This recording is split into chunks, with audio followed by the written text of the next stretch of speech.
Hey everybody, it's InnoVision, and I've had a ton of folks in the community asking if it's possible to enable secure boot under SteamOS. I've even had some people say it's not even possible. In today's video, I'll share with you why you may want or need secure boot, and then I'll provide a step-by-step guide on how to enable secure boot on your SteamOS powered gaming device. It even works on any gaming PC. Stick around, because you don't want to miss any of it.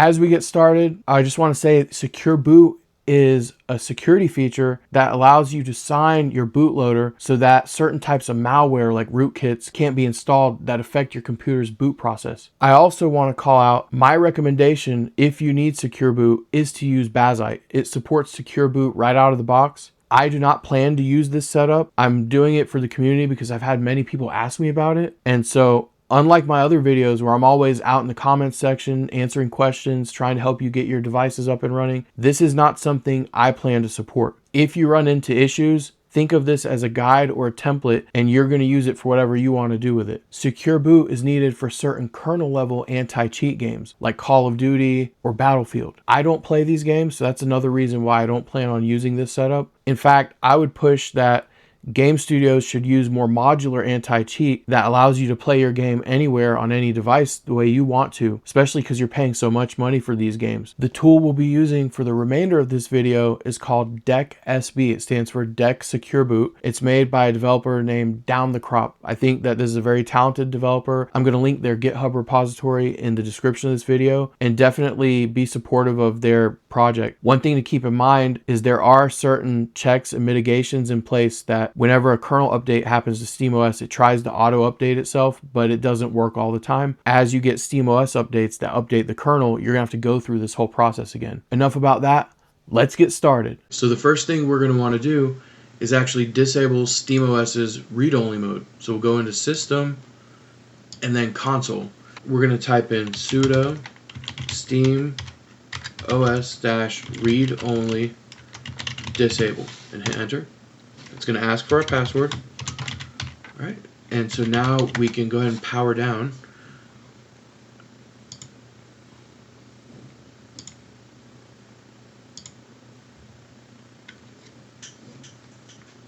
So now we're going to boot into our BIOS. We're going to hold volume plus, push the power button, release the power button, and keep your finger on volume plus. And depending on what device you're on, if you're on a non-Legion Go, let's say you're on a desktop computer or an Xbox Ally or any other device, just be comfortable with entering your BIOS and familiarize yourself with the equivalent of these commands here. So I'm going into my BIOS setup. The first thing I want to do is move my Deck Secure Boot installation media to the topmost option, but then we want to go into more settings here. And this is very important. On the Steam Deck, the BIOS or the UEFI supports secure boot, but it's disabled by default. And the default setting is setup mode, which is going to allow you to install your secure boot keys. The tool we're using was made for Steam Deck. It expects that secure boot is already in setup mode, which by default, if you're on a Legion Go, might not be the case. And so here we just have secure boot disabled. It was already set up previously to be running Windows. Leave secure boot disabled. We're going to go down to reset to setup mode. And it's asking here, reset to setup, yes. And now we're going to hit exit. But before we exit, let's just make sure that our USB device is the first bootable device. It sure is. So now I'm comfortable with exiting. So we're going to click exit, saving changes.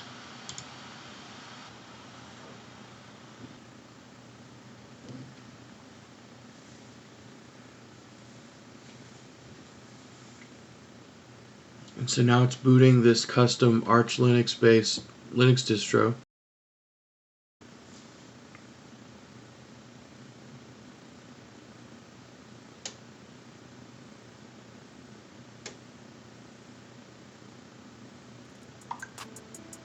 Alright, so now we're greeted with this menu. And so the very first option is we can check our secure boot status. That's option number 1. I highly recommend using a mouse and keyboard because this tool is made for Steam Deck in mind, and you can use your controllers to move around here. On the Legion Go or other handhelds, the controllers don't work. You might be able to use touchscreen. That's kind of shoddy. I would use a surefire method. This could potentially cause your device to not boot if not set up correctly. And so there are risks involved, and we want to minimize that risk by using a keyboard. So I'm going to check secure boot status, and it shows that we have a bootable UEFI. EFIware is mounted, but secure boot is not enabled, which is expected here. So the first thing we're going to want to do is drop down to this option, enable secure boot.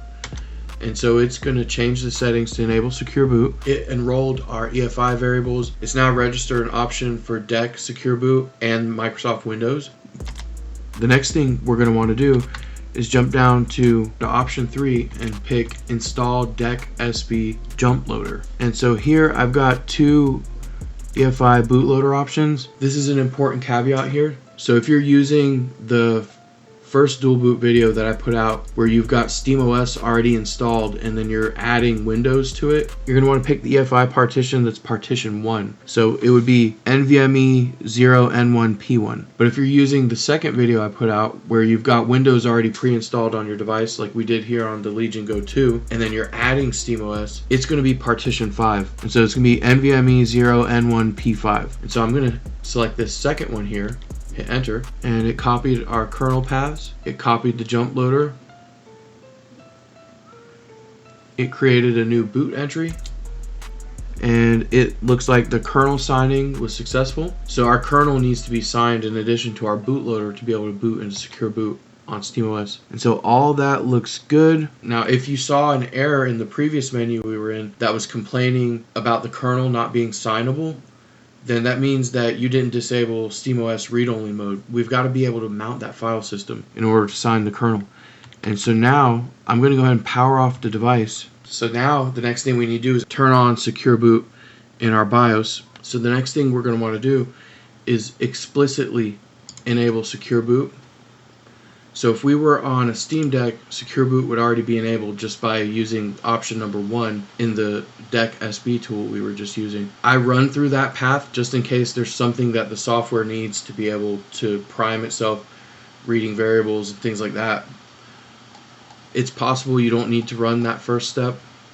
I haven't looked at the code yet, but I'm following through in the path of least resistance that will create the least amount of issues. So see here, secure boot is not enabled, it's disabled. So we'll click on that. It's kind of obnoxious here how the whole window slides down when you click it, but we're going to click on disabled, and now we're going to enable it. And then we're going to go to boot, and see here our DeckSB custom jump is our first bootable option. So we'll have Windows be option number 2. And we're going to click exit, exit saving changes.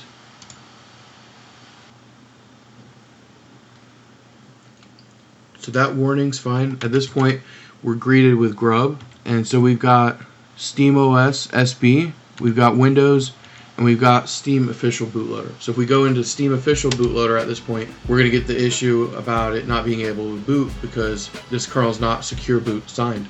And so we can't load that. But we can load our jump entry, and that's our DeckSB. So we're going to go ahead and hit that. And we are in, and secure boot is enabled. And so now let's go ahead and go into desktop mode so we can just double check that secure boot is enabled here.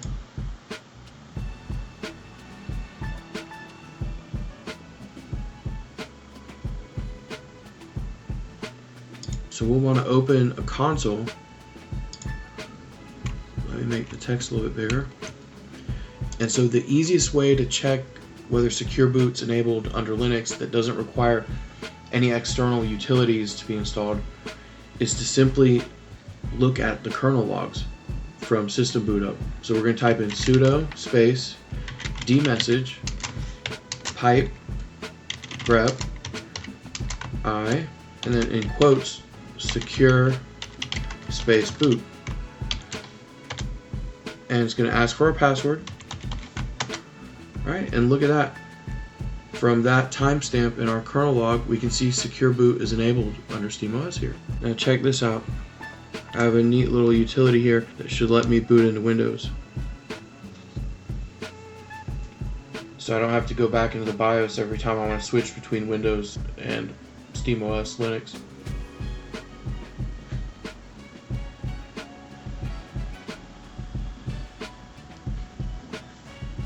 Go ahead and log in. And so what I want to do is actually check our secure boot status. So I'm going in our search here and I'm going to type in MS info. It brings up our system information. Let's search for secure boot state. Look at that. Secure boot is on. It's this entry right here. That looks good. Just because you enabled secure boot under SteamOS doesn't mean that all of a sudden you're going to be able to play Call of Duty or Battlefield or these games that require secure boot. This is more for folks who are using a dual boot setup and booting into Windows specifically to play those games. We really need game development studios to move to a modular anti-cheat mechanism. That way you can play your games anywhere. And the main reason or motivation for putting this together, besides the requests I've been getting, this preserves your SteamOS setup. There's some folks out there who have tried to enable secure boot, try to boot into SteamOS, and it wreaks havoc on their SteamOS setup. So this actually protects you from that if you intend to use Windows with secure boot enabled and you're dual booting. In today's video, I shared with you some tools and a step-by-step guide on how to use them to enable secure boot under your SteamOS powered gaming setup. How many of you out there are planning to set this up? Me personally, I know I'm not going to be using it. Anybody that needs it, it's right there. Depending on how much interest is out there, I might continue to revisit as time goes along. What's going to be very interesting is to see what Valve does with the Steam machine, because anti-cheat and game compatibility is going to become more and more important as they roll out more gaming hardware. It'd be interesting to see if Valve can help push the industry into a better place where we can play games anywhere we want instead of being forced to, use these sort of draconian methods for playing games. Hit me up in the comment section. Let me know if this video helped you out. Let me know if you liked it, and let me know what you want to hear about next. It's this discussion with everyone in the community that helps drive our future videos. Be sure to hit that like button, subscribe. That way you don't miss all the amazing toys and gaming tips we've got coming down the pipeline. If you're enjoying my how-to guides and handheld related content, be sure to like the video and subscribe. That way you get that notification as soon as a new video comes out.